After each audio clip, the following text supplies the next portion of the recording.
Hello, everyone. It is, what is today? October 21st. I think I'm right. October 21st, 2020. And you know what you're watching. That's why you're here. It's the Unfound Live Show coming to all of you from Clearwater Beach, Florida. It was kind of a nice day today. No rain or anything, but a little overcast, some threatening clouds here and there, but it did not rain where at my building, so that's nice. I'm doing great. As you can see, I am back in my condo here. Last week, if you will remember, if you watched, I broadcast from, what was the name of the place? It was my sister Diane and her husband's timeshare over there in Orlando. I even forget. I forget now what it's even called. But very nice place. It was good to see them. I got there on Monday and left the day after I did the live show, came back here. And then on Friday, I turned right around and drove over 2 hours to Ocala, Florida for a disc golf tournament last week. And so I did a lot of driving last week.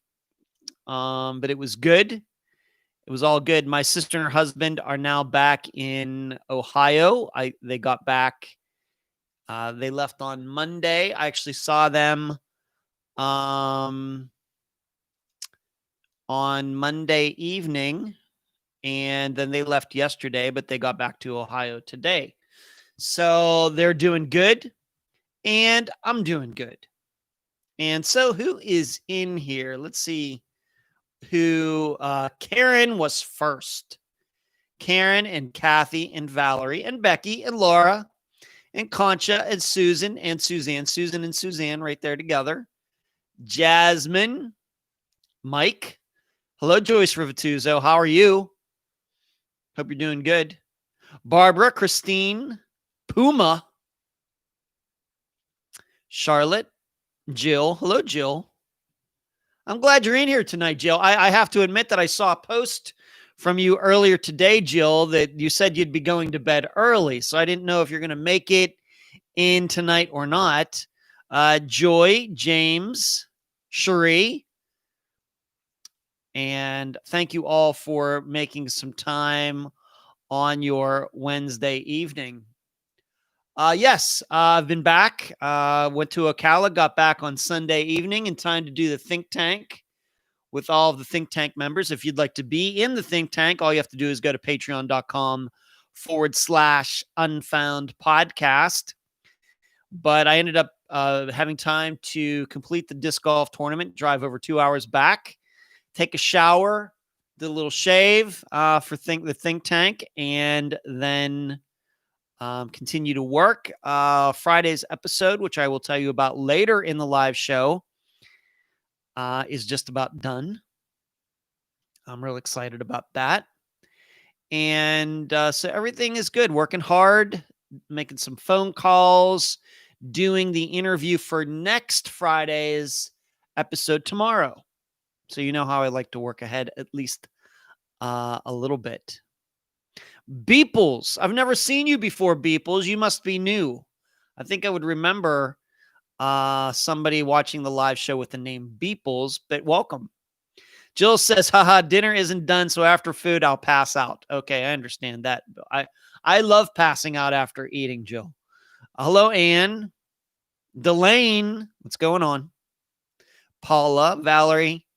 Valerie says, hey, Cherie, that's my sister's middle name, Veronica Cherie. Wow, that's interesting.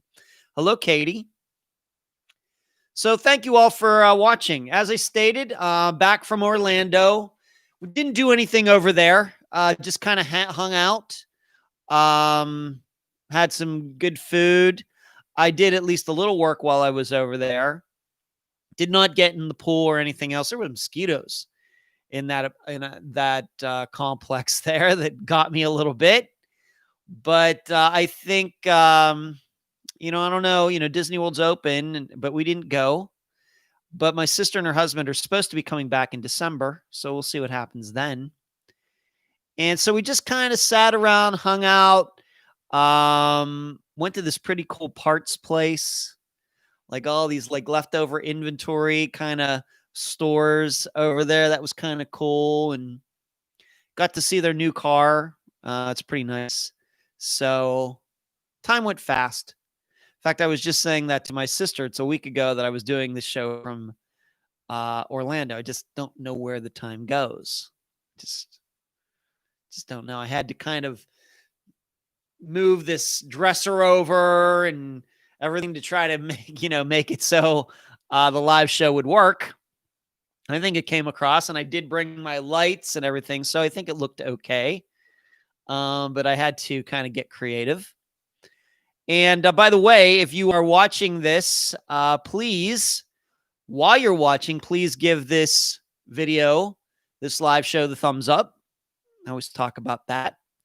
And please like this video, and so we can increase the viewership and kind of work our way into the algorithms of YouTube. Joy says, time flies when you're having fun. I've been having a lot of fun, Joy. But I've also, of course, as you would expect, doing a lot of work as well. When I was up in Ocala this past weekend, not only did I play in the disc golf tournament both days, I got up there on Friday and I left on Sunday, but on Friday evening while I was there, I did the interview for this Friday's episode.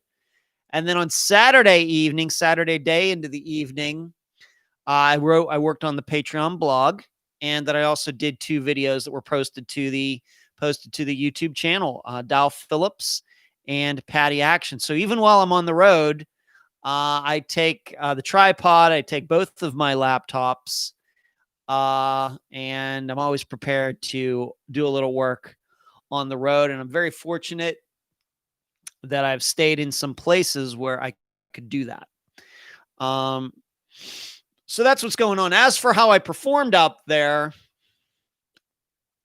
I was tied for first place after the first round. She played really well, and then the second round wasn't as good. Came in third.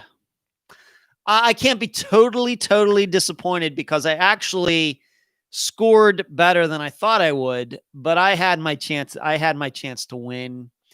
Blew it a little bit. I wouldn't say I choked or anything. There was just one bad hole, one bad basket, number 16, that got me, and it cost me. And the 2 other guys who finished in front of me actually tied for first, and they had to do a playoff, and the one guy got a birdie on the first basket and won it. So I performed better than I thought I would, came in third out of 24, but I had my chances to win, which is nice, given where my game has been over the last few years. So beautiful course, 24 baskets. So they were long rounds, like 3.5 hours, and had a lot of great shots. It was fun to compete. The Greenway disc golf course up there in Ocala, Florida, has kind of become one of my favorites, even though I don't live near there and I only play it like once a year when the tournament is there. But really like it. I think it's a very fair course, very difficult, a lot of trees, a little bit of elevation, and a lot of shots that you don't see on other courses around Florida. But I did kind of blow it a little bit. But the guy that I lost to, really good guy. I played both rounds with him, and so I can't be too mad. Now, as far as this weekend goes, no tournaments. So I'll be staying right here. I'll be able to get some work done all weekend. Already have a couple calls. Emily has already lined up a couple calls for me on Saturday. So I'm excited about that. And then I'll probably go play in the local club at Taylor Lake on Sunday morning to kind of get some playing in and probably doing some practice. So I won't be playing in any tournaments this weekend, but next weekend, so a week and a half from now, there is a huge tournament over here, right here in Clearwater, that I'll be playing in. So I'm excited about that. It's one of the local courses to me that I play probably more than the others. So we'll see what happens, but at least I won't have to drive out of town. In fact, I won't be driving out of town for a tournament until the end of November. So those are some of the things that are going on in my personal life. Twinkle says, hello, Twinkle. What's going on? Third is very good. Yeah, third. Yeah. Like I said, if you'd have told me that I finished third out of 24 before the tournament started, I would have said, man, that's pretty good. On the other hand, I don't know how happy I would have been if I was told, we're going to play this tournament. You're going to be tied for first after the first round, but you're going to finish third. Then I don't know how much I would have been pleased with that. But that's the way it goes. And the good thing was that, hello, Dr. Carter.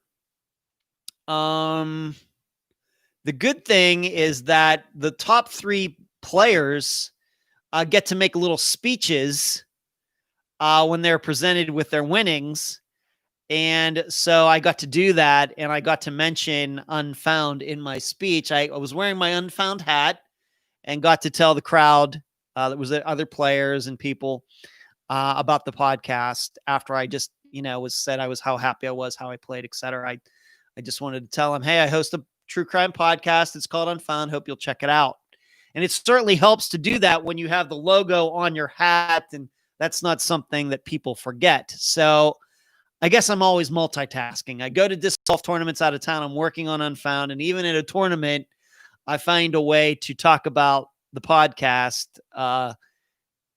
during a speech that I get to give. So it was good to be recognized, and it was good to be up there. I hope if I can finish third, given the size of the field, in a week and a half, it's like 40 some players in my division.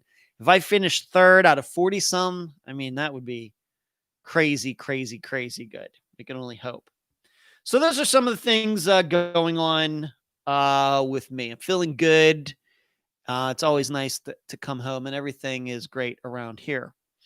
Being that we are on YouTube right now, you're watching on YouTube, you should know that just within the last couple days, the Unfound Podcast Channel passed 10,000 subscribers. It's a heck of a milestone. I know that maybe compared to a lot of other true crime channels out there, that's not a lot. But as you know, I'm always suspicious of a lot of the downloads and subscribers and like numbers that a lot of programs get. And also, I don't get too caught up in the numbers. But when I get a notice, in fact, I think it was Natasha who told me first, and then YouTube sent me an official notice. I have to acknowledge it. And the reason that we got to that number was because of all of you. So I deeply appreciate it. We're just slowly working our way up. And I think that's very important. I think it's especially special because Unfound is not really a YouTube program. It's a podcast. It's an audio program. So that, what we might call a secondary market, YouTube, even though we use it quite a bit for this show, for the think tank, and the posting of episodes on there eventually, Natasha does that. And I do those map analysis. I mean, we use it quite a bit, but all the new stuff happens just on audio. So to have something that is, like I said, a secondary part of the program that is slowly getting more and more popular, can't complain about it. So I appreciate everybody that's become a subscriber. I think there's a lot of things that go into that. I'd like to think that the way that the channel is managed by Natasha has a lot to do with that. I'd like to think that what we do on there is very visual with the map. For example, once again, with the map analysis, where You don't see me, you hear my voice, but you have the map in front of you, and I'm using a pen or pencil or something, diagramming some of the important locations and routes and things. I try to, when I do those, try to make it very visual. Now with this, I guess you get to see me, but this is the medium that we use for this live show. But I think it's when you're creating new things for YouTube that you have to keep the visuals in mind, because it is a visual medium in contrast to podcasting, which is just an audio medium. I try to keep that in mind. That's why when I do those map analysis, I don't film myself. I just keep the camera on the screen. Thank you, Christine. Thank you, Twinkle. Thanks, Charlotte. Thank you, Cherie. Katie, Suzanne, thank you. Charlotte says those maps are helpful. I try to do them and try to keep them as simple as possible, Charlotte. Because some of them can, get fairly confusing. And as many of you know, with, in 2020, when we've had episodes that probably needed some locations explained and routes explained, that then I do what we call a supplemental, like, for example, recently with Bradley Brooks, diagramming all of these places for you. So maybe you listen to the episode and then you come to YouTube and hear or watch how I diagram all the different locations. And then you maybe go back and listen to the podcast again, or maybe you do it at the same time. It's totally up to you, but I certainly believe that it helps because trying to explain locations and routes just with your voice is a little difficult. Barbara says, I love maps and other visuals. Very helpful. You're great, Barbara. Thanks. Thanks, Twinkle. And I enjoy doing them, and I'm slowly working my way up through some of the older episodes. Like I said, I did Dow Phillips and Patty Action, while combining in Patty Action with a little bit of Barbara Barkley, who disappeared almost exactly 3 years later after Patty, and trying to showed you some similarities. Are they coincidences? I don't know. But I thought in doing Patty's video that I needed to talk a little bit about Barbara Barkley's as well. And we've not covered Barbara Barkley's disappearance yet, but I have talked to her mother in the past. Maybe I should give her a call and see if she'd like to be on the program. So there you go. Next, so YouTube, 10,000 subscribers. I don't know if we'll ever get to 15 or 20,000, but it's nice to get to 10. The next item I want to talk about is, do not forget, speaking of YouTube, tomorrow night, 7 o'clock Eastern, I will be with Dr. Grace Telesco again. We will be discussing the disappearance of the Marco Island 3. We're going way back to, I think it was March of 2017. The disappearances of David Medot, Omar Shear, and Kent Monroe. They went diving with a friend of theirs, Jeff Wandich. 4 of them went out there, and only Jeff came back. And if you've gone back and listened to that episode, you know it's a 2-parter. It's a very unique one in Unfound's catalog, being that it is a 2-parter. And what I did with that is, in the first part, I had Dave Medot's father, Bill, on the program, did part of an interview with him. And then in my summation, I was like the defense attorney for Jeff Wandich. And then in the second part, once again, I interviewed Bill Medot again, and I was the prosecutor, and showing how there might be some holes in what Jeff explained when all of that happened back in 1994. So I had given Dr. Telesco about, I think, 5 different choices as far as episodes go, and she picked that one. I don't know if I'm surprised by that or not, But I think that Dr. Telesco is into scuba diving. I think that's maybe why it caught her attention. So we will be discussing that disappearance tomorrow night. I don't know how much. I listened to both episodes driving up to Ocala on Friday because I had not listened to those episodes in a long time. And I don't know how much we're going to be able to get really, really deep down into the nitty gritty. I mean, there's a lot of things going on, a lot of technical aspects regarding scuba diving and currents, and that I'm probably just going to have to, I don't want to get so bogged down in all these details and, you know, can't see the forest for the trees, but, we're going to do our best. I'm not a diving expert. So we're just going to try to put it out there as well as we can. It's probably going to, once again, like last month, it's going to probably be an hour long.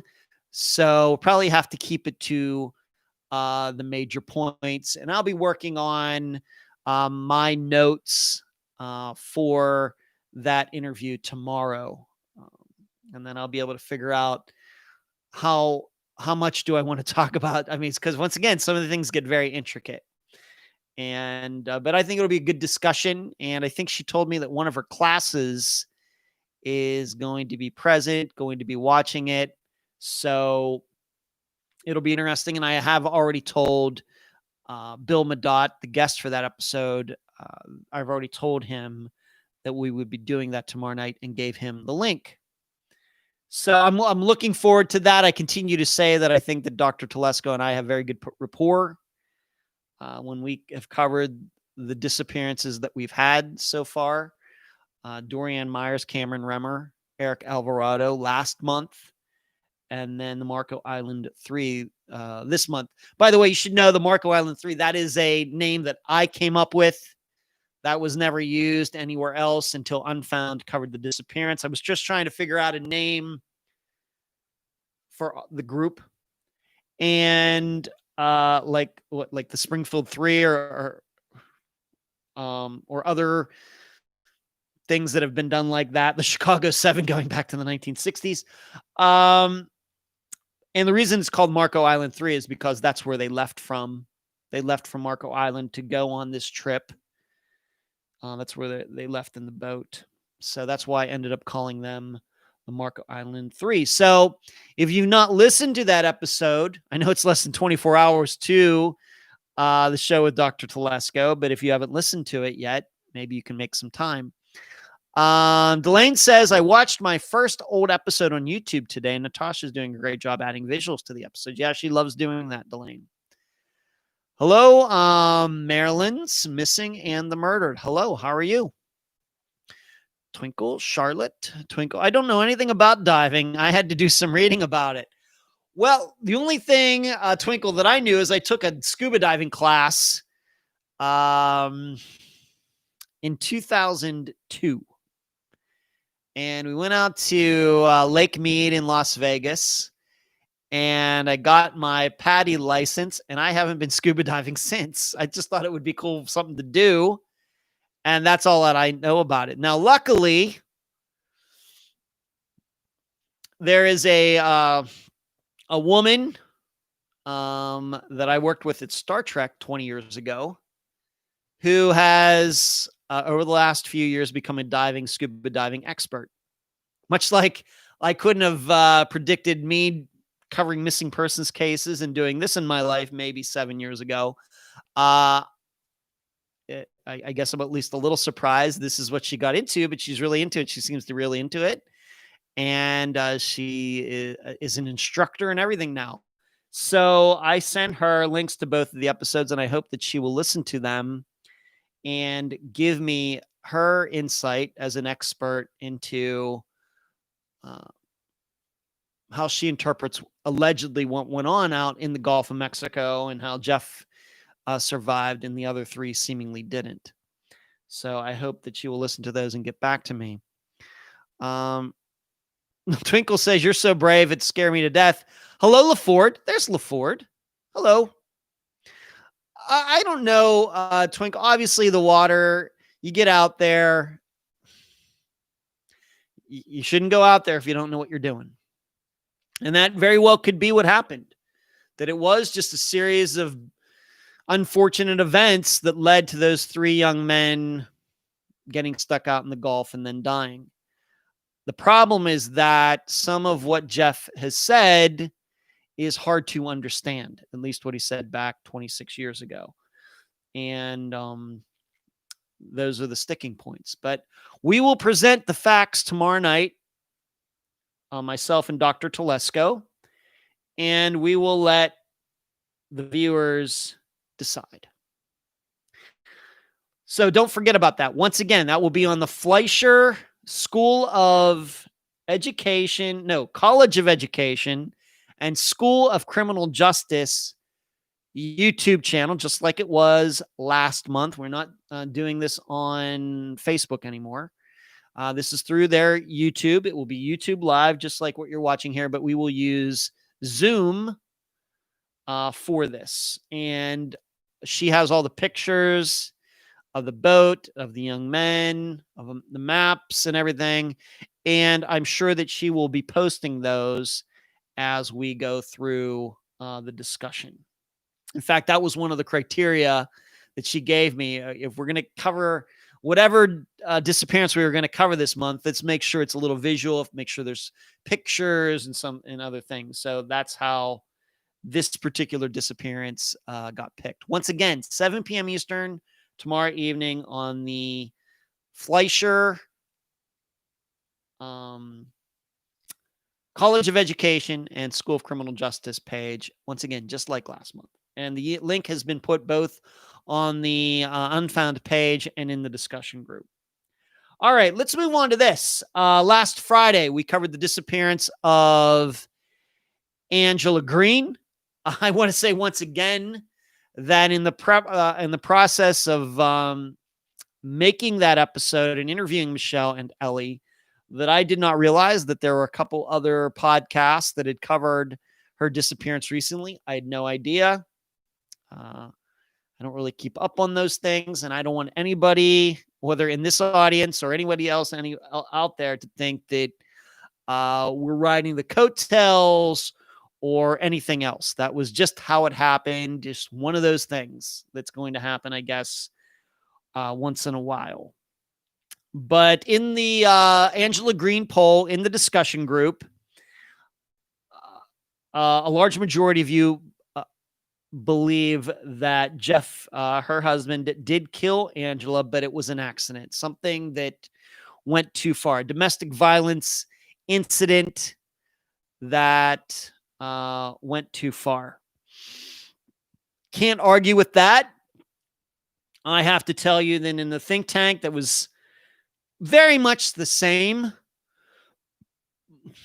but my personal opinion, as I wrote in the Patreon blog that I do every week for every disappearance that is covered, once again, patreon.com/Unfound Podcast, is I lay out my reason why I think this might have been a little more planned than people believe. That's all I'm going to really say about it.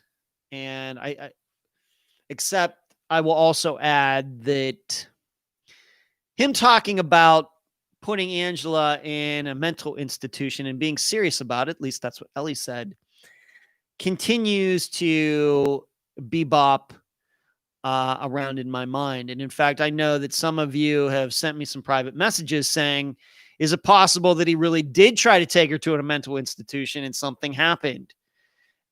She found out and she didn't want to go in and they get in a fight and something happened. Certainly possible.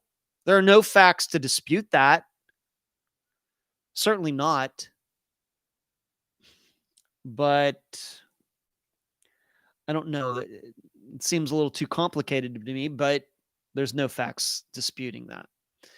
Let's see what, okay. Twinkle says, I have a theory about Jeff. I guess Jeff Wandich, that I want Dr. Telesco and you tomorrow. I think there's a word missing in there, Twinkle. I did some research. Okay, Twinkle. Mary, I think Mr. Green did something to her. I think that a lot of people think the same way, Maryland, for sure. Cherie says he didn't know until he was told. Honestly. Kathy, Twinkle, I read a lot of articles the other night about Jeff Wondich, etc. Some people are preparing. These are some think tank members that I already told them what we would be talking about for Dr. Telesco's interview. Maryland, there's a little girl missing from Maryland for a year. You may want to look into it. Aaliyah Brown. Maryland, I have to just be honest with you that we are making concerted effort to stay away from child disappearances. I'm not saying we'll never do one again, but we're staying away from them for reasons that I've stated on previous live shows, and I've written about that reason in the blog, and I've also talked about it in at least one of the Q&A episodes. Jill, unless she was a danger to self and others, they likely wouldn't take her. Does seem believable. About Green's case being covered. Oh, he didn't know until he was told. Honestly, yes. I didn't know until I was told that other programs had done. That's Cherie is right. I didn't know where you're going with that, Cherie, but I didn't even know until I found out that, yeah, that other programs had covered it. And if you've listened to those other programs, I'd certainly like to hear your impressions of what we did compared to what they did. James, can I share your podcast on my Facebook? Anytime, anywhere you want to do that, James, is fine by me, for sure. So once again, in the Angela Green poll, a large majority of you thought that something just went wrong. And as we talked about in the think tank, it's hard to disconnect Ellie getting kicked out and Angela going missing. I think it makes a lot of sense that somehow those two incidents are related. But how are they related? What exactly does that mean? It's hard to believe that it's a coincidence. So we did talk about that in the think tank. Let's move on to, and as I've stated, we have to remember that Angela Green's disappearance is very, very new. Just like some of the, we've covered a few 2019 disappearances. Bradley Brooks disappeared the week before, was 2019.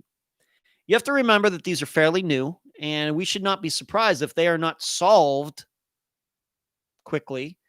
That we shouldn't be surprised that a year from now, if they aren't solved, that there will be more information out there, facts about these disappearances. I wouldn't be surprised by that. I don't know where those facts are going to take us, but we just have to remember how new they are. And as I like to remind all of you, I stated almost, on many of the interviews that the average age of a disappearance we cover is 17 years old. So you start talking about disappearances from 2019, they are very new in Unfound's universe. And because of that, we are inclined to believe that there will be more information that will eventually come out if, in fact, the disappearance isn't solved first. All right, let me take a question from the audience at this time. And in fact, as I'm thinking about this, I know somebody emailed me something about, there it is right there. Okay, I'll answer this one, being that we just talked about. Charlotte asked me, and this is kind of the theory that I've already stated. Maybe I'll just read it. Do you think that it could be possible that Jeff Green really did take Angela to a mental hospital and that she died there? It seems that if that happened, though, there would have to be a death certificate. It's so confusing. It is. That is the crux of everything, Charlotte, if you're watching here, that nobody dies without a death certificate. And when you can't find one, you start to get suspicious. Maybe the person didn't die at all.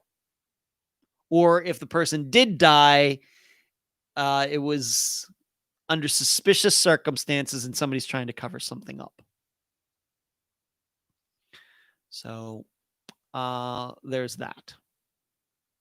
But it's certainly possible that Jeff tried to follow through with what he had been saying he was going to do, and Angela wouldn't let him, and things got out of control. Certainly possible. But no facts to support that other than Jeff saying that he wanted to take her to a mental hospital. All right. I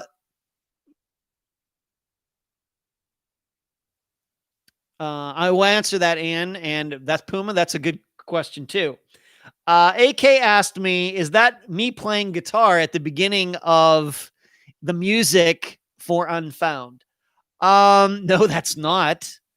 First of all, you have to understand that there are two different pieces of music that we've used for Unfound. From the beginning in 2016 until the end of 2017, I used the opening so many seconds of an Iron Maiden song called The Great Unknown, which is off their Book of Souls album that came out in 2015. I don't know how many of you knew that. But when I ended up getting hooked up with the Tribune Review in Pittsburgh, and they were going to be posting the podcast on their site, there started to be like a copyright issue. Of course, I did not have permission from Iron Maiden to use that music.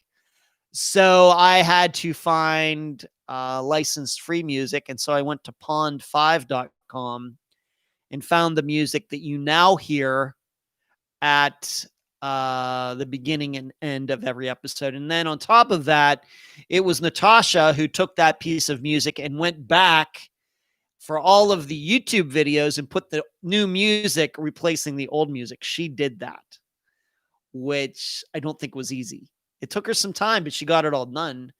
And that is now one of the reasons that the Unfound Podcast Channel is monetized, is because we now have no copyright issues. We couldn't, as long as I was using that Iron Maiden music and it was on YouTube with those episodes, they wouldn't allow that because I didn't have permission to do that. But I got license-free music. I paid for it, not very much. And now we are all legal here.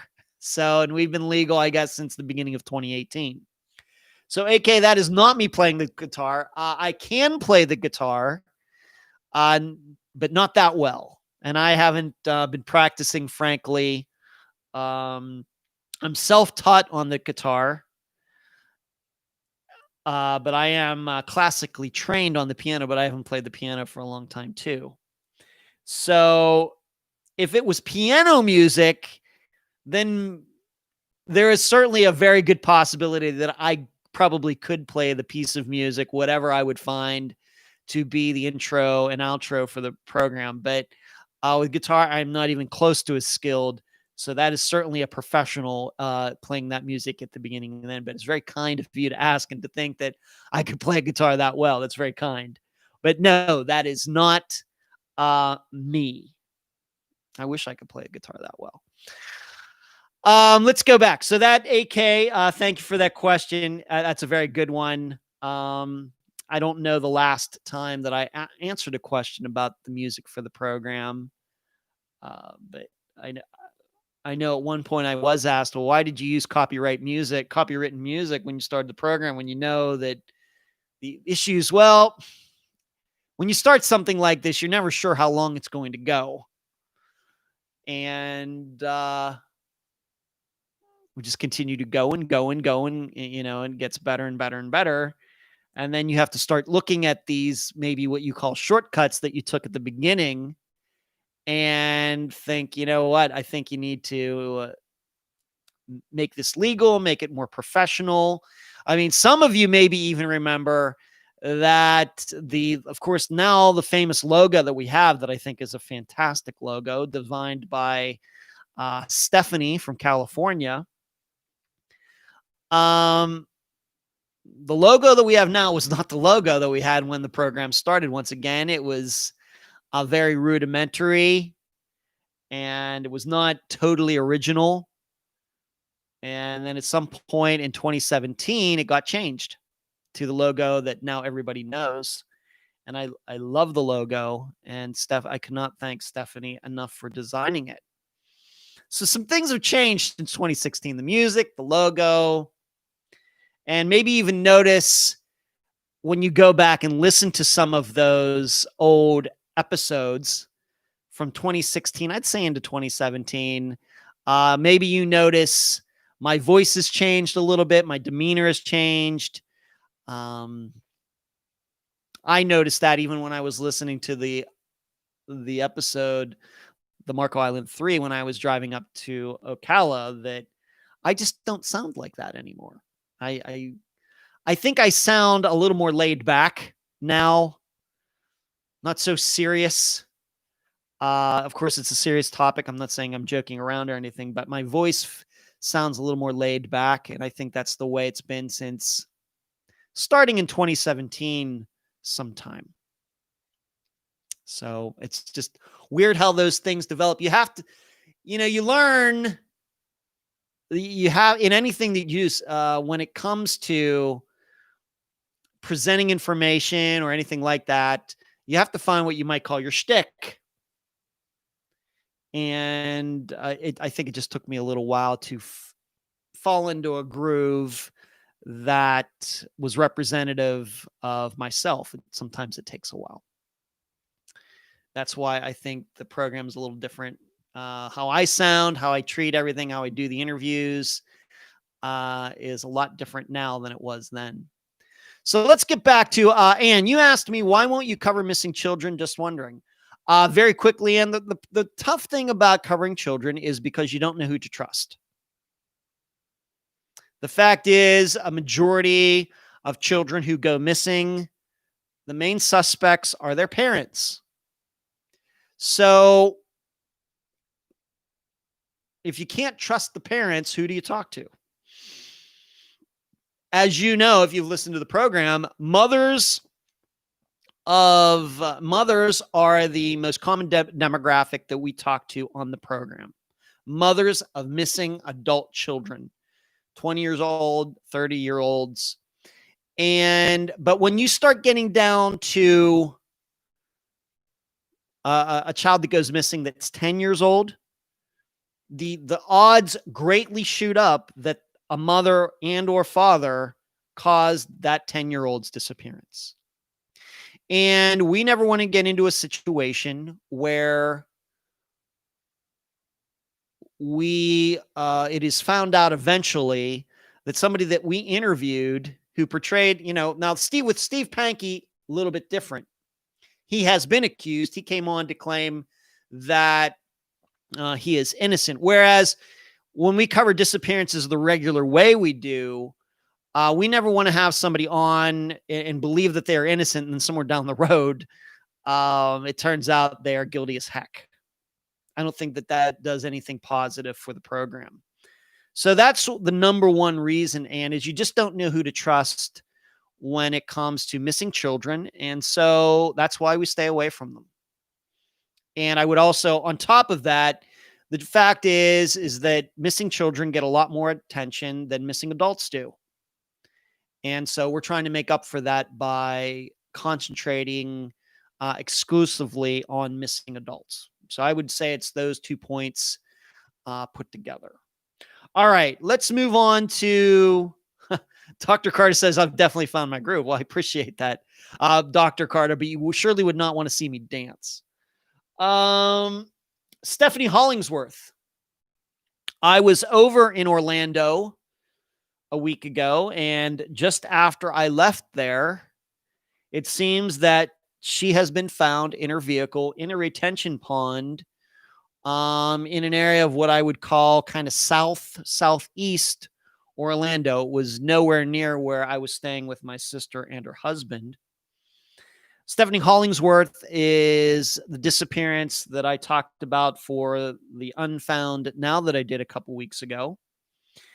And I guess that I got it wrong. There were, I guess, some belief out there. Maybe she could be in a pond. I guess those people were right. I don't know if they were right and just got lucky, or there was something that They knew that everybody else didn't. I had stated that everybody had been looking for her and her vehicle for a couple weeks.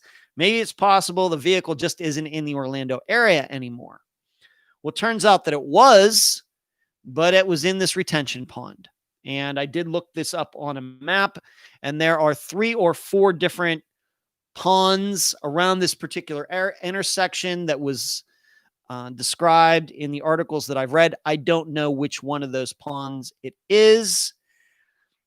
And I'm sure for all of you, if you know Unfound's disappearances well enough, you automatically think of Esther Westenbarger, who was missing for several years. And then her car was found with her inside it in a retention pond there in Kokomo, Indiana. And in that situation, we believe that she was headed home, but she might have been on the wrong street. Maybe she was drinking and driving. Maybe she had a heart attack. Maybe she fell asleep at the wheel. We're never going to know because the retention pond was near where she lived.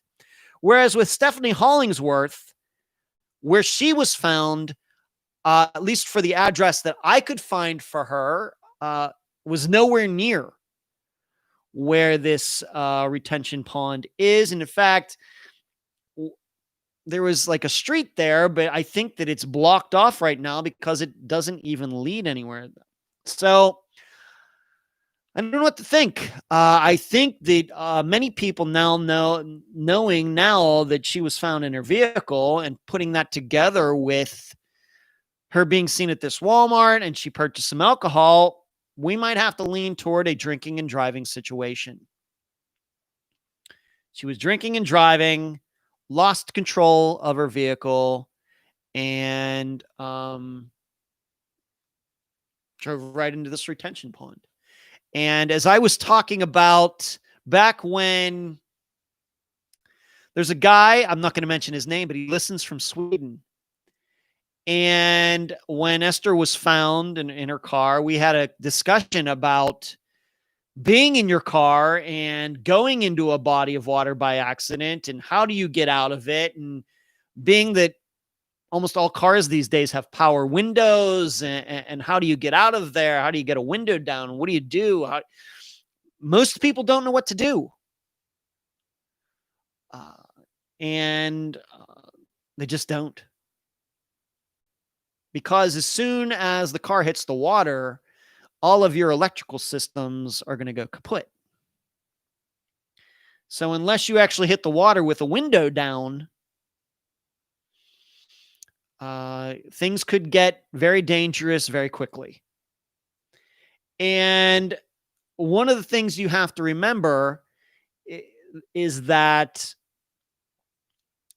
this kind of safety, I guess this has turned into a safety video, that if that ever happens to you, you have to do something that is very counterintuitive.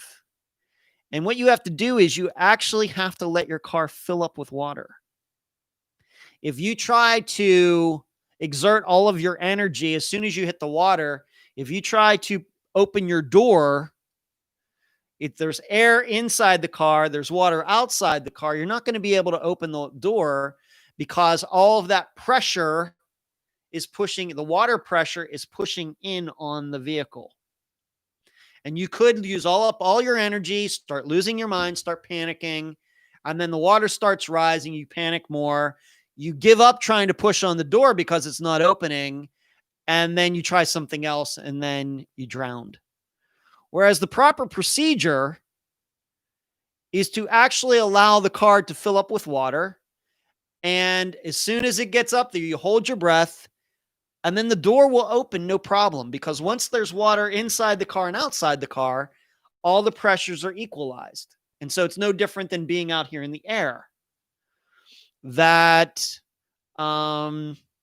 then the door should open fairly easily. But it's hard to keep your mind in check like that because it's counterintuitive. To let the water actually fill up in your car before opening your door is so counterintuitive to survival, but that's kind of what you're supposed to do.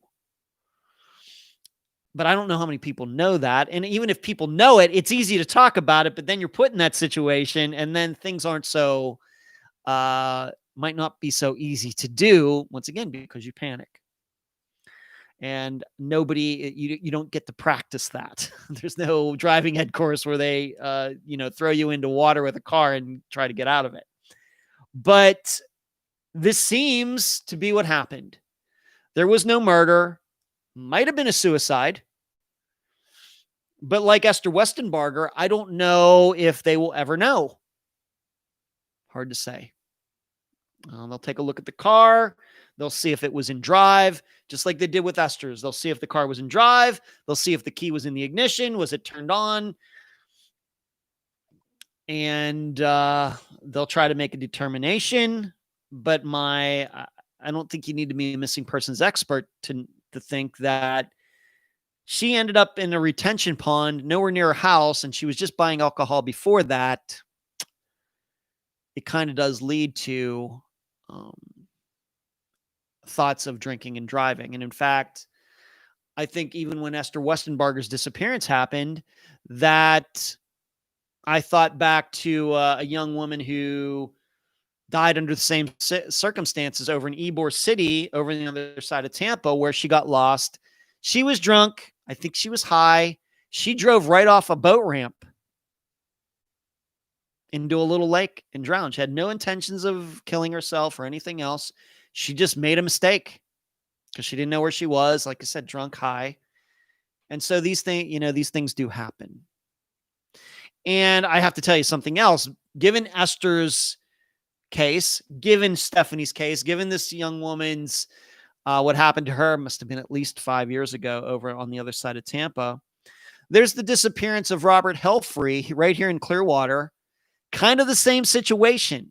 Worked after work at night. He went to have some drinks with some friends, got in his vehicle to drive home, never made it there.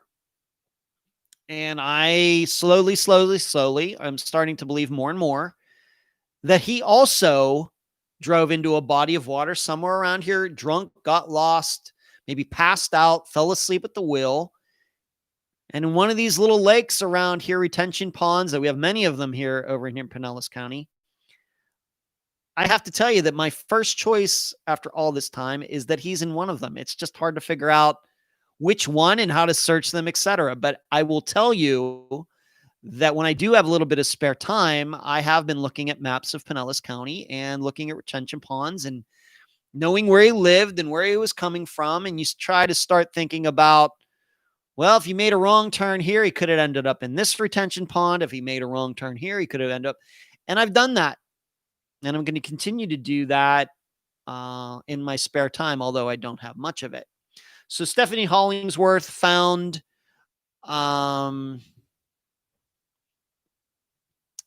let's hope that they can determine how she died, and let's hope it's not foul play. I'm going to guess it was probably drinking and driving. She just lost control of her vehicle. Let me see. I know I've been talking here for a while. Puma, I'm going to get back to your question. It's a very good question. Thank you, Ann. I appreciate that. James, have I ever thought about covering the Jimmy Hoffa missing persons case? Not really, James. I have to tell you that what I've learned about Unfound's audience, not that the audience runs the program, I run the program, but we concentrate on more personal stories. I don't think that at this point we could add anything to the Jimmy Hoffa disappearance. So I'm going to just say no for now. Cherie says also didn't start out as a YouTube channel. Yeah. Mike says great logo, good logo. I agree. I love it. It looks so good on, the hats, and the shirts. Stephanie, once again, her name's Stephanie. She's from California. Haven't talked to her in a while, but she did a great job on it. Charlotte says you are a lot more polished now. I hope at some point I become polished, Charlotte. I've been doing this enough. Cherie says, now you live in the South. Well, I do, Cherie. I don't think I talk like a Southern now, though.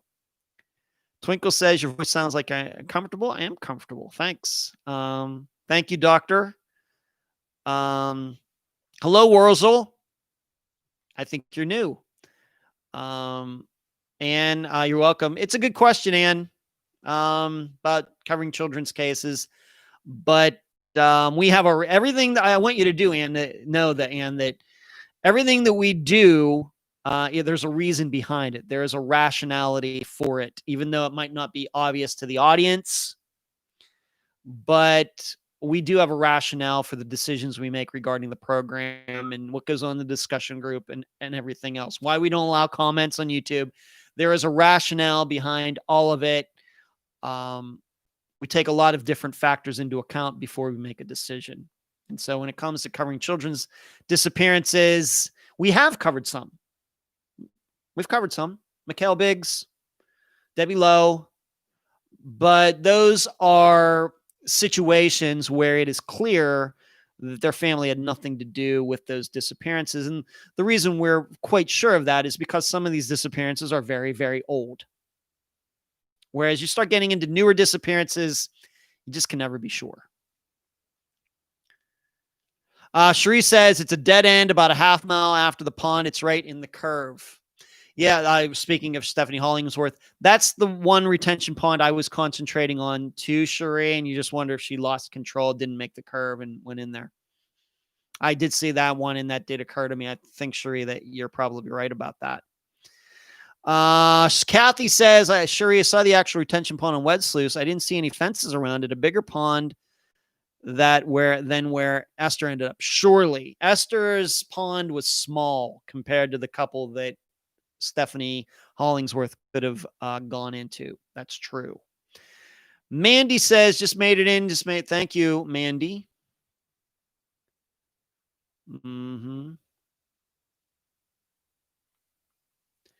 Wurzel, I don't like to, I get that question a lot, as you would expect. And I know a lot of other hosts answer that question. I try not to do. I'm not perfect.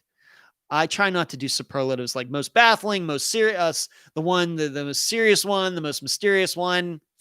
It's just not how I think about them. They're all baffling because they're all unsolved. Cherie, I didn't see any fences either. Yeah, sounds like a tragic accident for Stephanie. Yeah. Don't drink and drive. That's true, Delane. Mandy says, we are surrounded by tons of water here. Yep, it's just one big puddle here in Florida. Mandy, if you're flying in a jet, Florida is just one big sandbar. That's all it is.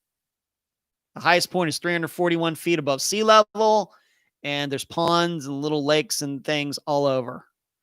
Also reminds me, Imbo Patron, yep, Cherie has a belief regarding the couple that disappeared from Philadelphia that they might have gone into a body of water too, even though I think the most popular theory out there is somebody killed them. But once it's solved, we'll know. Indy says, do you remember Jessica Savage? I do remember. She was a reporter. I do remember that, Indy. Yeah. Cherie says, I don't know if Richard Patron was intoxicated that night. His mom said he wasn't a great driver anyway. Yeah. Yeah, there you go. Okay. There you go. I got your question, Wurzel. I saw it. I try to answer all the questions. I just got on a little ramble there, so I had to go way back up here to that. Who asked me that? Puma asked me if I've ever been on jury duty. Actually, when was it? A couple years ago, I was scheduled to do jury duty, and then the night before, something happened, and I didn't have to go in. That is the only time in my life that I've ever gotten a summons or notice to show up at a courthouse for jury duty. That's the only time, 50 years. And I don't know what I was going to do. I know what I was going to wear, but it just didn't happen. And frankly, I'm glad it didn't happen. Not that I don't want to fulfill my duty, but you just never know what you're going to get into. And I have to be honest that you get me up on, if they're questioning people whether they can be on a jury or not, and I get up there and I tell them I'm a missing persons reporter, I think that might just get me automatically dismissed. Maybe. So just don't know. So that's my question regarding jury duty. I don't know why. I know my buddy Brad, who lived in Las Vegas. I lived there for 13 and a half years, never got one notice at all. I think he got 6. He lived there from about 1996 to about 2013. So he lived there longer than I did. And I think he got 6 or 7 jury notices. I don't know if he ever did end up serving on one. I can't remember. He got 6 or 7. I got 0. Why is that? I don't know. In fact, I remember when I got the summons or whatever you call it, I think I got it right after I moved to where I live now. And I started thinking, did I get one because I changed addresses or something? That was something that kind of went through my mind at the time, but I have no proof of that. I don't know. So no, I never have. And I guess I'll fulfill my civic duty if I have to. But I know some people get really pumped up about that, and other people aren't so pumped up about it. Just don't know what to think. You're welcome, Puma. LaFord says, I've served twice, 2 murder trials. Wow, LaFord. Okay. And I've not done that. If he was eventually found, we only cover missing persons cases that are unsolved. Meaning the body has not been solved. We don't do any disappearances or cases where the body has been solved. Now, obviously, some of the ones we've covered have been solved eventually, but when we get to them, no remains have been found, no bodies have been found. We've had one, Angie Yarnell, where her husband had already gone to jail for her disappearance, but she still has not been found. So that disappearance qualified. All right, let's move on. I've already mentioned a couple new videos. Dow Phillips, Patty Action. I'm going to try to do the video for Helen Diamond tomorrow. It's a little bit more work than that. I appreciate that Holly Letson, her granddaughter, who was the guest for that episode way back in 2017, she sent me a bunch of addresses. And so now I have to plug in those addresses and try to figure out how to explain it to all of you. Haven't had a chance to do that yet, but I'm looking forward to it. We'll just have, I hope to get it done tomorrow between doing the interview for next Friday and then doing notes for my interview with Dr. Grace Telesco tomorrow night. Hopefully I can find some time to do that video for all of you. So we get Stephanie Hollingsworth, new videos right here on YouTube. And I think after Helen Diamond, the next video I will be doing is for Mandy Stokes from Oakland, California. Pretty sure. What else do I want to move on to now? I don't know how much I want to get into this, but one of the disappearances that has never been talked about yet on any of the update episodes, and we've done 6 of them now, is Domonique Holley Grisham. But I do follow his mother, Moselle, who was the guest for the his disappearance, once again, going way back to 2017. And it does seem like there's something going on. I've had a couple back and forths with Moselle, and I don't want to get into all of it, but if you follow her, if you're just friends with her on Facebook, you will see what I mean. I don't know if it's just rumors, people just causing trouble for no reason. Moselle is trying to figure that out right now. A lot of nasty words being thrown around, very ignorant things being said toward Moselle. I think I can say this once again because it's public, that something about the backyard of a house in the 19th Ward in Rochester, New York, and a few other things. So maybe if some of you follow Moselle on Facebook, you already know what I'm talking about. I have to tell you that and I wrote about that in the particular book, which we covered Dominique's disappearance. I continue to believe that his girlfriend / ex-girlfriend is somehow involved in his disappearance. I'm not saying she did it, but what I can't get around is that the day before he went missing, he had said, this was back when MySpace was the thing. He had said some nasty things about her. They had broken up, and he wrote some nasty things about her on social media. And then the next day he goes missing. And if you remember, he was at home. They were going to have a birthday party for him, although it wasn't his birthday. It had been a few days before that. And he got a call. He went out the door, never came back. So I don't know if my theory is correct and she can be connected to everything that's going on right now. But, and I think that possibly somebody even posted some of what's been going on in the discussion group on Facebook. If you're in there, maybe you saw it. This is, since Moselle's been on the program, I think this is the most that I've seen regarding Dominique's disappearance since then. This is one that continues to be fairly cold, even though we covered it. And this is the disappearance. I think that it's about 14 years old now. So just wanted to talk to you. I think I had to do that.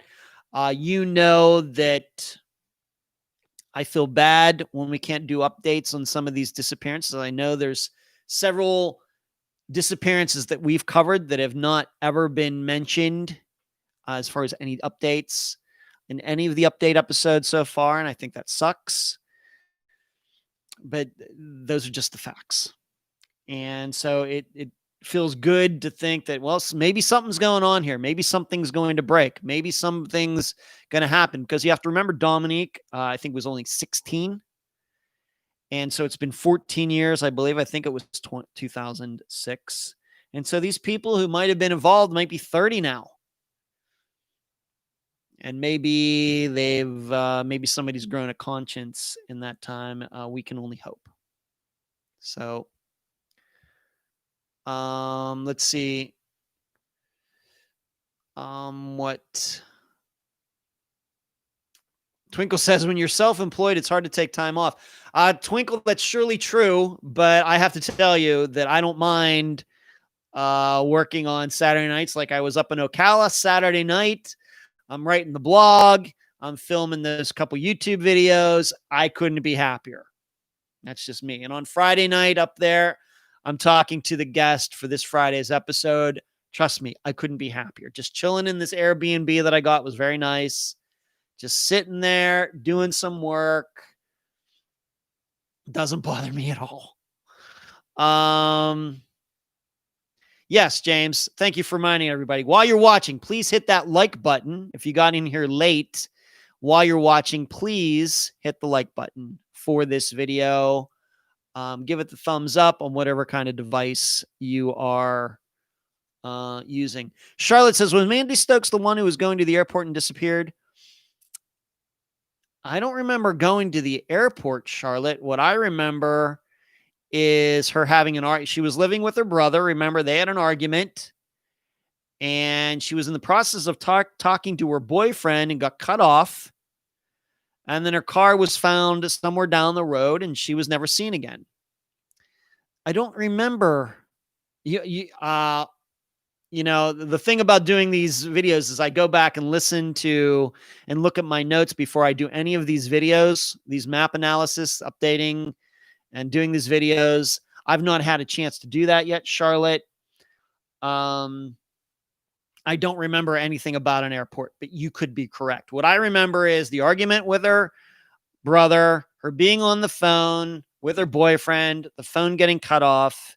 He tried to call her back. She didn't answer. And then her car is found somewhere and she's never seen again. And I had her mother on as the guest, Deborah. And we just couldn't get around the idea that possibly Mandy's brother, Deborah's son, had something to do with Mandy's disappearance. You should also know that Mandy Stokes' disappearance is one that has been covered on the TV show Disappeared. But I don't remember anything about an airport, but you may, Charlotte may very well be right. I'll have to look at my notes. Just haven't done that yet. Body found, but never solved. If the body's been found, and we don't cover, we don't do it. Thank you, Wurzel. Thank you for watching those videos. I appreciate it. Thank you. Christine, coming out of Canada. Has to be getting a little chilly up there, Christine. Thank you for the contribution. Has to be getting a little chilly. It was beautiful here in Florida today.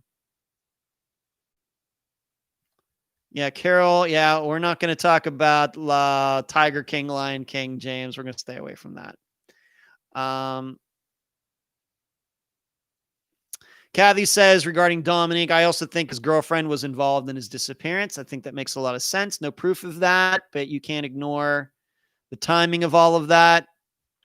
Cherie is saying what was posted for Moselle. Kay Aiken's stepdad knows what happened to her. Happened to him. Right, Cherie? What happened to him? Or her. You must be talking about something else. Okay, Cherie. Wurzo, is Caitlin Aikens the girl went missing on way to the airport? That's a disappearance that I'm just not familiar with right at this moment. Thanks, James. Charlotte says I was mixed up. Don't worry about it. I get mixed up too. A lot of facts bouncing around up in this head, Charlotte. So when you start asking me, I know the generalities of any disappearance we've covered. But when you start getting into the particulars, some of these things, I can even come close to the dates and everything, but you really start getting into those fine details. I have to go check my notes. Okay. Caitlin is the one that was going to the airport. I just don't know anything about that. It's snowing in the Upper Peninsula of Michigan. I'm glad I'm not there, James. Okay. Let's move on to this. So Domonique Holley Grisham, maybe something's going on there. Maybe something's going to break. We can only hope. You never know. As we know, you never know when things are going to happen. Esther Westenbarger, boom. Chris Turner, no new news in that. You know how that happens. Austin Pivo. You just never know how these things are going to pop up, and remains are going to be found and suspects are going to be charged. A lot of times, it seems like it comes out of nowhere. Let's move on to this. No real news. Except to say that just recently, Nico Lisi's mother, Monica, posted pictures of the garage where his parted out truck was found. I have to say, I had not seen them before. I have to tell you that the garage did not look in the greatest of condition. I will admit, it seems like the kind of garage where somebody might hide a vehicle that they didn't want to be found. Maybe some of you are even maybe thinking about Eric Franks's disappearance. Now, no news there, no new news there, as far as I know. But Monica had posted those pictures, I think, on Nico's Facebook page, and then I shared them into the group. I have to admit, being that I've been busy doing other things, that I've not taken the time to exactly figure out what the address is for that garage or anything else. Maybe some of you remember that when I did do the interview with Monica, that there was certain information that she would not give out. I think some people eventually did figure it out, but she would not give the name of the people that Nico went to see when he was in Tennessee. She would not give the exact address of the house he was at. She would not give the name or the name of the people who owned the garage where his truck was found, or the address because she had been instructed by police to keep that information secret. Although it seems to me that some people did somehow figure out that information without her talking about it. So we now know what the garage looks like. And I have to tell you, it is peculiar to me that you have all these different addresses, you have all these different people, you know where Nico was, and still it seems that there is still a big question about why he is even missing in the first place. Now we have to remember he went down there with a guy. The guy went back to Michigan or New York, and Nico never came back. So, and this other guy, he is, if I'm remembering correctly, he's not alive anymore. So, just not sure what to think about that one. It's not one that I really looked back at my notes in a long time, but I do follow Monica on Facebook if she ever posts anything. It's still a little bit of a stumper. Whereas like Eric Franks' disappearance when his car is found, I think we now understand what happened. We know why it happened, but of course his remains have not been found and nobody's been charged. But I think we now all have a good idea of what happened and why. Whereas with Nico, I think we know what happened, but the why part of it, I think is still up in the air. We don't know if it could have been a drug thing, just a simple fight thing. We just don't know. And on top of everything else, how really could they keep that parted out vehicle in that garage? Of course, once again, in Eric Franks' case, they kept the entire car together. So maybe we're just going to have to change, or maybe I am going to have to change my theory on that I guess maybe there are cars out there that are missing with the missing person and it's just sitting in some garage somewhere. Don't know. I just think with Nico Lisi that there's still a lot more to be learned, not just what happened to him and where his remains are, even if he's still alive, but it seems that given all the information that this is one of those where more would have leaked out by this time. Maybe it's just me.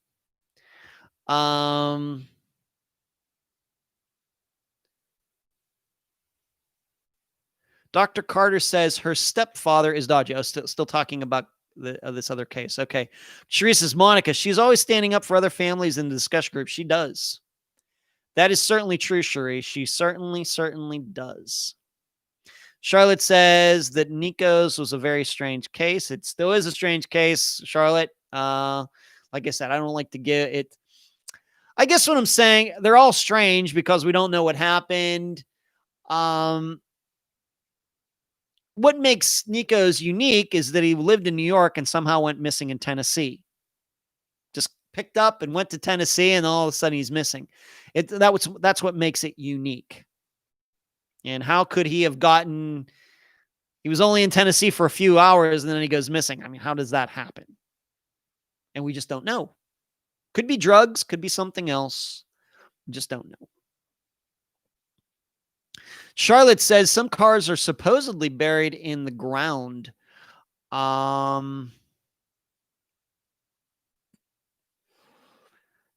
Maybe, Charlotte, that takes a lot of work. If you think burying a body is a lot of work, try putting a car in the ground. But I do know that there was a disappearance that goes way back. Some young woman was driving across the United States. She never got to her destination. And then they were able to figure out that this guy had, attacked her, took her car, and he ended up digging a hole right beside his trailer and putting her car in it and covering it all up. I don't know.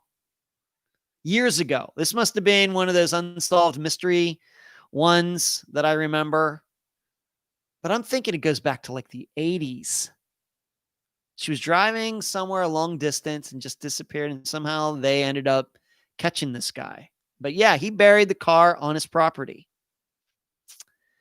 Maybe somebody can figure out what case I'm talking about.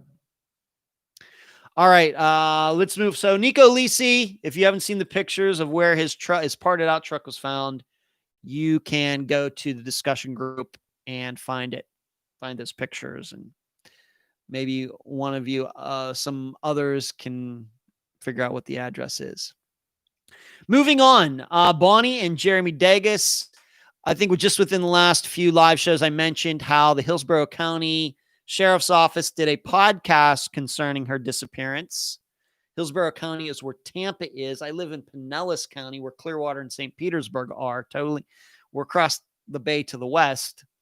But I want you to know that I had some guy email me and claiming that he had seen Bonnie a year after she went missing, and he was giving me information and all this.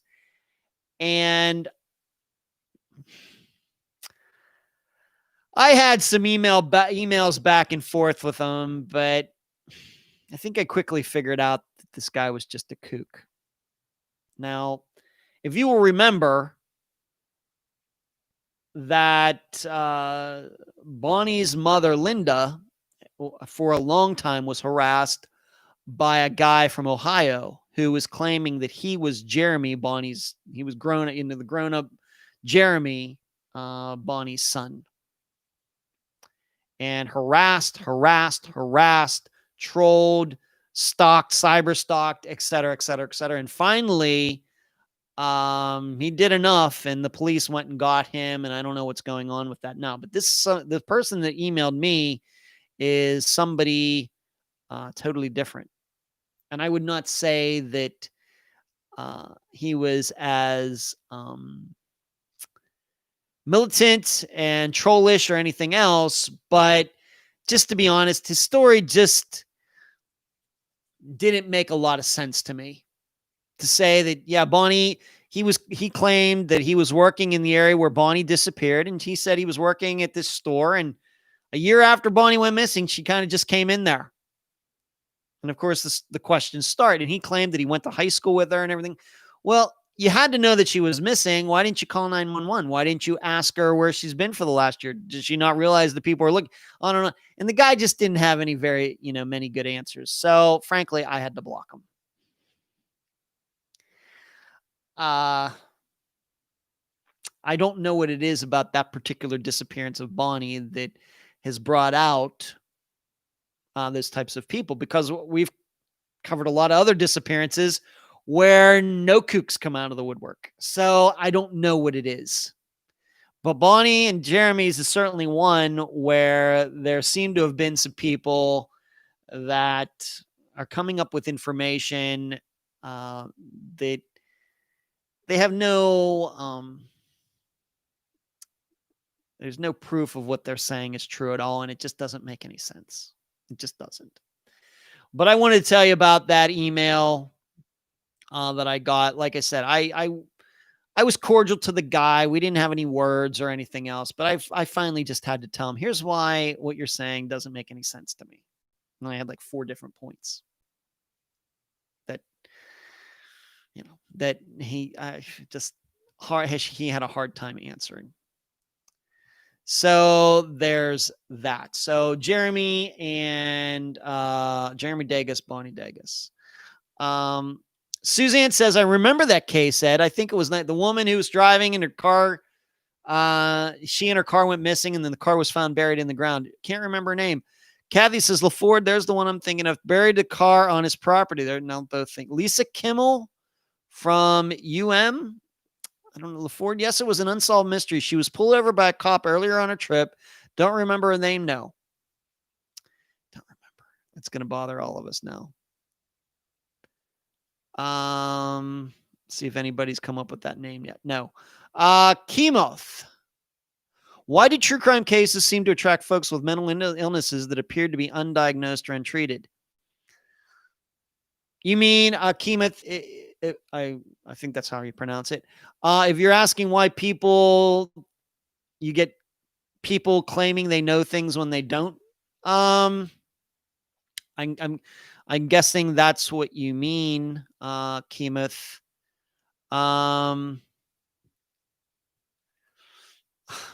think a lot of people just need the attention. I don't think it's any stranger than, your basic fundamentals of human nature. And I think that if a person,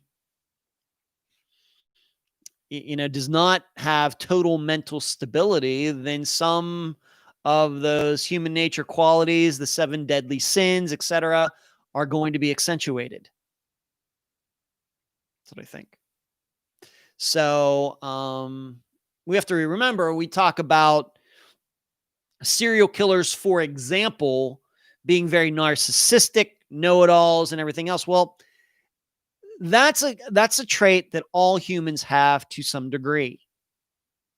We love our own ideas. We think that we're smart. We think that everybody else is not. We try to be nice and everything else, but we are flawed animals.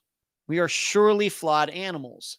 And so when you talk about a serial killer or a troll or something, all that's really going on is they're displaying a quality that we all have a lot more than the rest of us. That's the way I look at it. I do not see them as being necessarily the quality that they have as being unique. It's just more accentuated than than what we ourselves display. We, instead we recognize, I have flaws. I think I'm letting my ego get in the way of me thinking the right way, and we analyze things. There's a lot of people that don't have the ability to do that, but at their core, they have the same flaws in human nature that we do. Theirs are just more accentuated. So when it comes to why do true crime cases seem to attract folks with mental illnesses, I just think it's that. I think it's a know-it-allism. They want to feel important. And I can't discount the idea that maybe they just really are delusional. And they just like leading people on. And so when the way I handle it is when somebody like this guy who emails me, he wasn't rude or anything else. If he's going to say something, I'm going to question him about it. And if he can't answer the questions to my liking, once again, my experience of almost 200 disappearances, then I just have to start thinking, I don't know. Just have to start thinking that this person's not totally with it. There's just a lot of things that just don't make sense to me. Suzanne says, I think about Jeremy a lot. Makes you wonder if he grew up but doesn't realize he is missing. Suzanne, that's certainly possible. He would not be the first. Sure. Wurzel says, I'm always dubious about sightings of people missing. I don't trust them. I think that Wurzel, we've been able to prove that most eyewitness accounts are not believable. And that's what crime studies show. Q, thank you for the contribution, Kemoth. Thank you. Thank you so much. Thank you.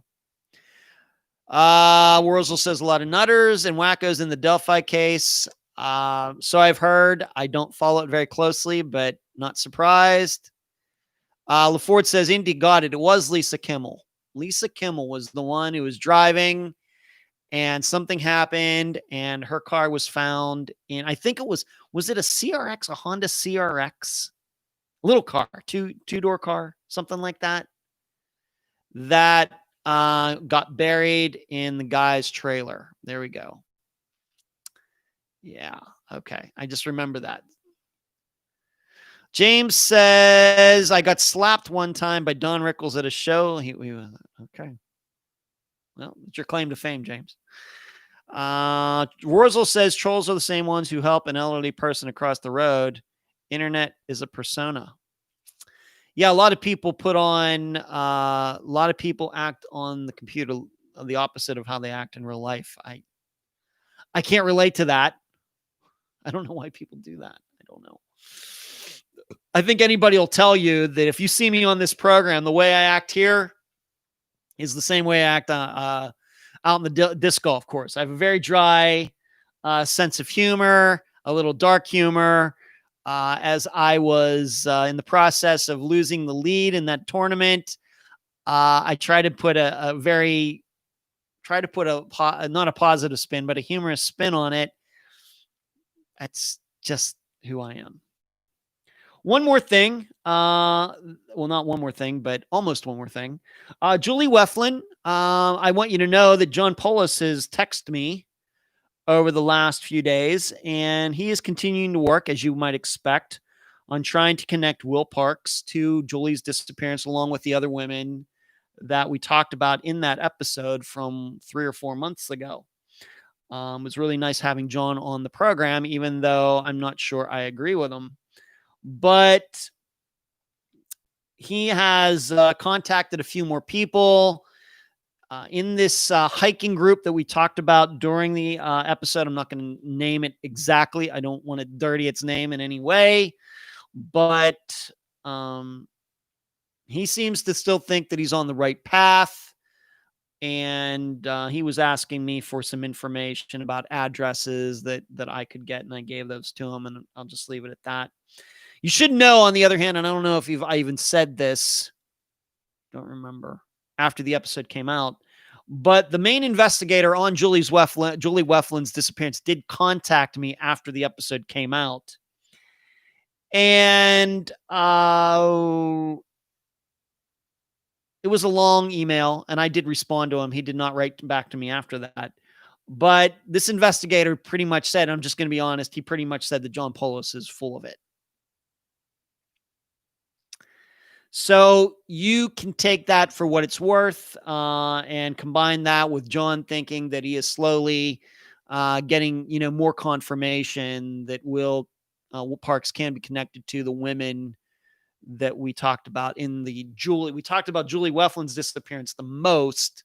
And then, of course, we talked about those two other women too. But so you have two contrasting stories there. John thinking he's getting closer to the answer, and the official investigator in that county saying that John is full of it. You be the judge. James, I love Don Rickles. That part that he played in Casino, played totally against character. He was Robert De Niro's right-hand man in Casino. You remember that, James? I like that movie. I wouldn't say I'm a huge fan of that movie, but yes, James, you do remember. Yeah, it was just, James, you just wonder how he got even picked to be in that movie. I know it was Martin Scorsese, but Don Rickles didn't do a lot of acting parts. Maybe going back to maybe in the 60s and 70s, but Casino came out in about 1995. It came out before I moved to Las Vegas. It's just a unique casting decision, I would say. Let me take another question. Paula asked me, Paula, I think you're in here. Some of my, do I dress up for Halloween? What are some of my Halloween costumes? I have a couple Halloween stories. Some of my Halloween costumes. One year, I'm going to say it was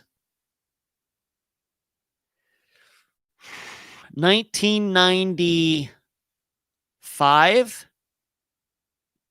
94, not 93, maybe 94, somewhere in there. So a long time ago. I dressed up as Speed Racer. I had the white helmet with the logo on it. And you always had that blue shirt with the white pants. I dressed up as Speed Racer and went to a party. But then I don't mind talking about this. I'll try to keep it PG as much as possible. In 1996, I went to a Halloween party. I had a girlfriend at the time. And I went, my girlfriend went as a dominatrix, and I went as her sex slave. It happened. And that went over pretty well. Once again, that was 1996. Once again, so I'd have been 26. But I have to tell you, I have to be honest that at that Halloween party is kind of where I figured out that this was not going to continue in that relationship, just to be honest. Even though we dressed up like that, just knew it wasn't going to work out. Kima says, interesting. I'm just being honest. Then I can remember going back to second grade. I dressed up as a pirate. But I haven't, Halloween's okay. I love looking at other people's costumes. I love, going over to my brother's in Largo in his little neighborhood. They get a lot of trick-or-treaters, and I love watching the kids and teenagers come by and how they dress up. But I really have not dressed up a lot in my life, even though Halloween's, is a pretty neat holiday. I can remember going to some Star Trek parties while I was working there. Some pretty cool Star Trek parties at some people's apartments. And I can remember some of my fellow cast members dressing up. As you would expect, entertainment people, when it comes to dressing up for Halloween, can get a little outrageous, as you would expect. So I'm not going to get into any of that. If you think that a sex slave and a dominatrix is something, I'm not even going to touch some of these other things. But so I can remember going to a couple of those that were pretty neat. So that would have been like 2002, 2003. But what sticks out to me most about, let me see what's interesting. I want Dr. Carter says, I want to see pictures of your Halloween costumes. Yeah, well, that's not going to happen, Dr. Carter. Sheree says, Letitia's stock defense team going for insanity officially. Lori and Chad Dable might be tried together. Laura says yes. Chad's yes, not so fast. Sheree, keeping you all updated. Those are, I have to admit, I'm not following any of that. So Sheree, thank you for typing that all out. But the most outrageous Halloween party that I ever went to was 2005 or 2000. I know. Well, I actually went to that party both years. There's a performer in Las Vegas. I don't even know if he has any show anymore, called The Amazing Jonathan. Magician, kind of a gory magician, where he makes it look like he's cutting his arm off and all the blood, of course he doesn't cut his arm off, but he makes it look like that and all the blood goes. He's kind of, a gory comedic magician. Amazing Jonathan. I never worked in a show, and I don't think that I ever even met him. But if you were in the entertainment industry in Las Vegas, you would get a personal invite to go to his Halloween party that he would hold at his warehouse where he kept all of his props. And it wasn't like you just walked in. There was you had to go through this haunted maze to get into the party. So there's only one way in, and you had to go through this thing. And I can remember you were in this room and it would keep getting smaller. I mean, really intricate, really, really intricate. And I went there with some of the other behind the scenes people that I worked with for the magic show that we worked on, along with the Rat Pack show that I worked on. And anybody who was, I'm not saying David Copperfield was there, but a lot of entertainment people, people who had shows in Las Vegas would go. Well, the thing about the Amazing Jonathan's Halloween parties is that, and once again, I know if there's children listening, everything, one of the parts of the entertainment was, let's just say, the part of the entertainment was X-rated, and it was more than just stripping. So those are certainly that's Las Vegas. What can I tell you? So those were certainly those 2 years that I went to that. Were certainly the craziest Halloween parties that I've ever gone to. A contrast of getting there and kind of going through a haunted house that he had designed. And then when you actually get to the party where drinks are being served and there's food and everything else, you have a stage and people are doing certain things on the stage. There you go.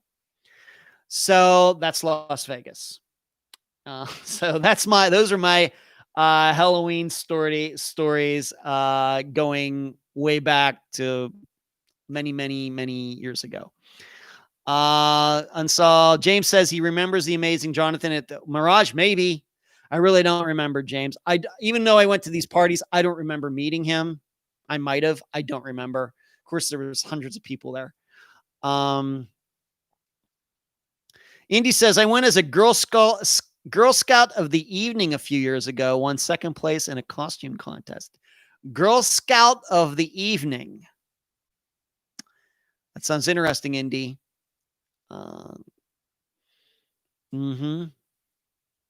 James says, remember the Legends of the Old Imperial Palace? I do. I saw that show, James. Yeah, the Imperial Palace. Yeah, long gone. My parents stayed there at least once when they came out to visit me. Was in that place. I remember that place. Yeah. One more thing before it's getting a little late here. Some people asked me if I was going to talk about Tom Brown tonight. I'm just going to be honest with you. Everything that's going on, I went on my diatribe last week. I'm not going to comment anymore on, Tom Brown's body and all these things. And I'll tell you why. None of this is news. There is no news being made in his disappearance. In contrast to, for example, what did I talk about? Domonique Holley Grisham. Seems to be some news going on there because, his mother's arguing with some people, trolls. I don't know what they are, but certainly something new is going on there. Nieko Lisi, new pictures that are out. That's news. Bonnie and Jeremy Degas. That's news. Me getting an email from somebody. The guy might be a kook or a troll or whatever else, but it's something new passing along to all of you. Julie Weflen, John Polis, former guest, telling me what he's doing. I can't go into everything because just because I get a message from people doesn't mean I just go right. I haven't asked him for permission. I'm just telling you that he contacted me and he's working on some new angles. That's news. What's going on with Tom Brown's everything that's going on is not news. It's just a rehash. It's just a rehash. I know people find it interesting. I know people are reading it, but I'm not, for the people who are reading it and getting back to me, I'm not hearing anything new that has anything to do with his death. I hear a lot of theories. Well, theories are not news. I hear a lot of rumors. Rumors are not news. I know this Skip guy is writing the series and everything. It's not news.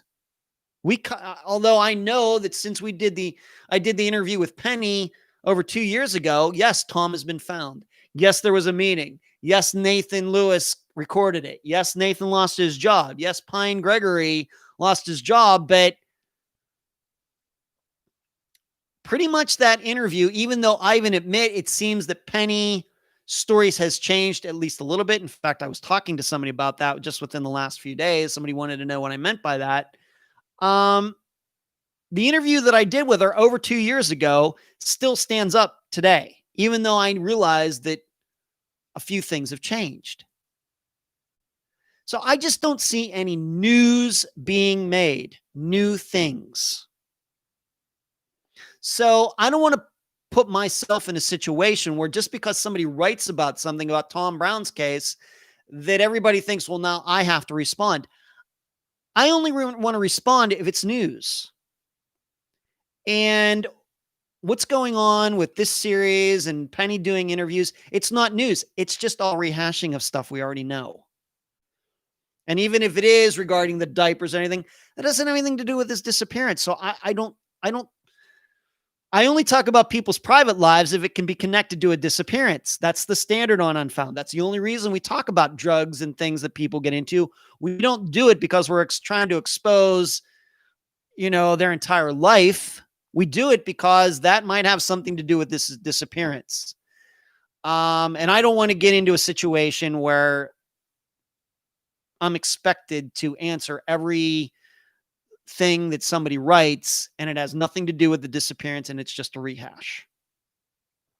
So that's the standard. And it's just not the standard for Tom's disappearance. It's a standard for any disappearance we've ever covered. So I'm not changing the rules. I'm just restating them. So I realize that some people maybe, regarding last week, and I stand by what I said last week. I think it's all crazy. I think it's insane. But in addition to that, I don't want, if your expectations are that I'm going to respond to everything that's posted on every rumor, a rehash, a story that doesn't have any new facts in it, your expectations might just be a little too high. So, I read a couple of the Tom Brown's Body series, and I think I have a feel for it. And I think that it's okay. Here's what I think I know. I think it's supposed to be an 8-part series. Here's what I think I know. We're going to get to the end of part 8. The disappearance or death is still going to be unsolved. Nobody's going to be charged. There's not going to be a grand jury, and the series is not going to expose any new information that has anything to do with Tom's death. Pretty sure about that. Pretty sure. So I don't know why I have to comment on it. That's my standard.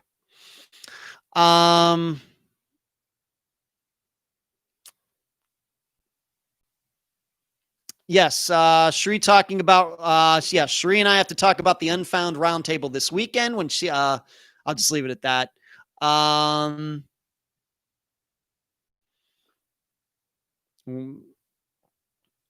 And Delane says, too many rumors. James said, we should just put Tom Brown to rest in peace. Joyce says, me too. Kathy. Warzel, I think rumors start when info from authority dries up. That's certainly true, Warzel. Sheree says, nothing that changes the facts covered in the Unfound episode, just more adjectives. That's right. I get it that somebody's writing something because it's popular in that area, but it's not. I'm not hearing any new news that has anything to do with Tom's death. So I don't know why I have to talk about it, because that's the standard for everything else. Thank you, Sheree.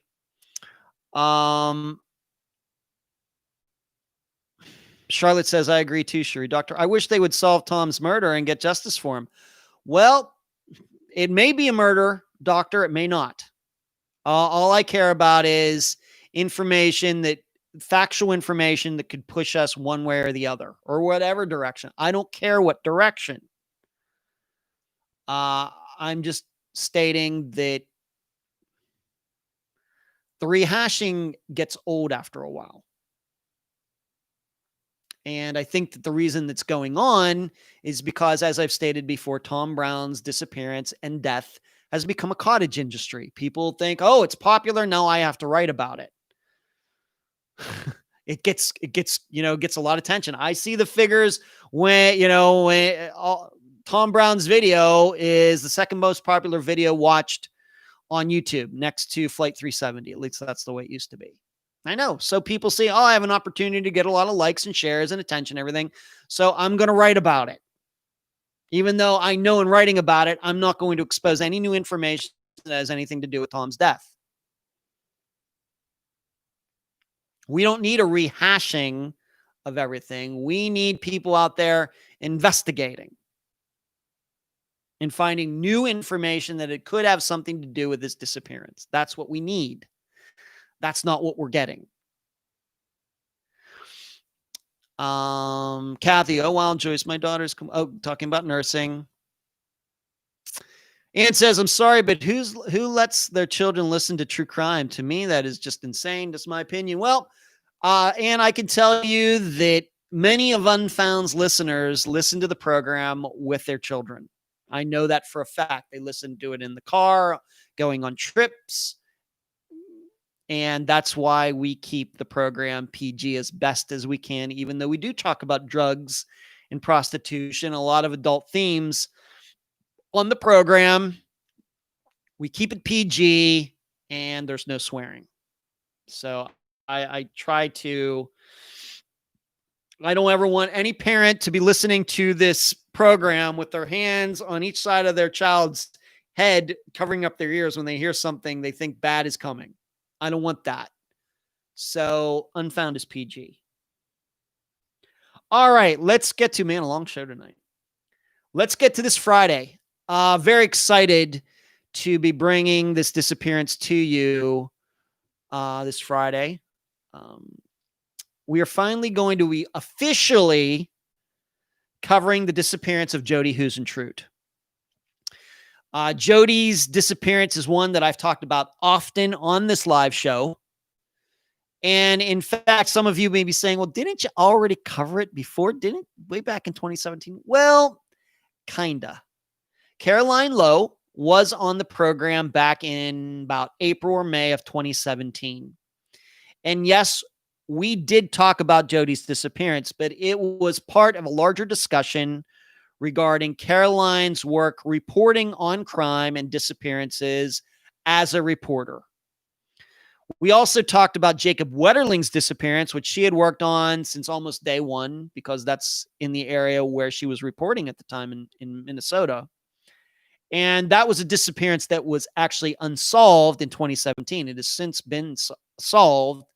The guy who killed Jacob is in jail, and Jacob's remains were found. But we only touched upon the very generalities of Jody's disappearance, and Jody's is one that Caroline has been working on as part of the website findjody.com for quite a few years. And in fact, I have known Caroline since well before I started Unfound, because the old podcast that I did before Unfound, we actually covered Jody's disappearance, although we did not have a guest. I had talked to Caroline, took notes, and then talked about that in the old podcast from April to July of 2016. So now, though, this Friday, we will be covering it officially like we usually do. Caroline is my guest again, but now I did an interview with her on Friday night, this past Friday night while I was in Ocala, and we talked about nothing but Jody's disappearance. And I think many of you already know, it's probably, once it comes out, probably it'll be the most well-known disappearance that we've covered next to Flight 370. And she was a reporter, Mason City, Iowa, June 27th, 1995. She was leaving for work very, very early in the morning. She was running late, and that happens to be the title of the episode, Running Late. And she was attacked as she got to her car. All of her belongings were strewn all over the parking lot. She was never seen again. And there is now a website, findjody.com, that I think you should go to. They are producing a very, very good podcast there. I think there's 6 episodes out, or 6 or 7, 6 right now, that I think you should listen to if you can before Friday. They will continue to produce them. Caroline told me that they're working on number 7. I've been a member in the discussion group at findjody.com going way back to 2005 or something like that. I mean, just after whenever the website was created, right after that, they had a forum, and I became a member in the forum. And I've known about Jody's disappearance since even before I moved to Las Vegas in 1998. So all these years later, to have a program, have an expert regarding her disappearance on the program to talk about it, you just never know how your life is going to go. But that's what we're covering this Friday, Jodi Huisentruit's disappearance. And we cover it, I think, as well. Maybe not as well as the actual podcast itself on findjody.com, But whereas they're doing a series, we're going to, of course, compress it all into one. But I think that it's as good as all the other episodes that we've done, even though I know that most of the facts regarding Jody's disappearance are out there. But with Caroline being on, she has some understanding of what's been going on behind the scenes, and can offer a perspective, being as a reporter and being able to just look at the facts, very, very cold facts regarding Jody's disappearance, and see how everything has progressed over the past 25 years, because this disappearance is now over 25 years old. And I think that Caroline and I have a very good rapport. I maybe talk to her once a month, just keeping in contact with her. And just within the last 6 weeks, I was like, do you think it's time, Caroline? Do you think it's time for you to come back on the program and let's just cover Jody's disappearance exclusively? And she said, yeah, let's do it. So we did. So once again, this Friday, the disappearance of Jodi Huisentruit, June 27th, 1995, from Mason City, Iowa. The title of the episode is Running Late, and Caroline Lowe, who is a veteran reporter, missing persons advocate, and contributor at findjody.com, is the guest. So what are some of you saying here? Dr. Carter says it's sad because it's not a popularity contest. It's about finding out what happens. I agree. Not a popularity contest. And some of you talking about a TV show. Raymond Burr getting mentioned. LaFord says Jody's case is one of the few popular disappearances that I'm interested in.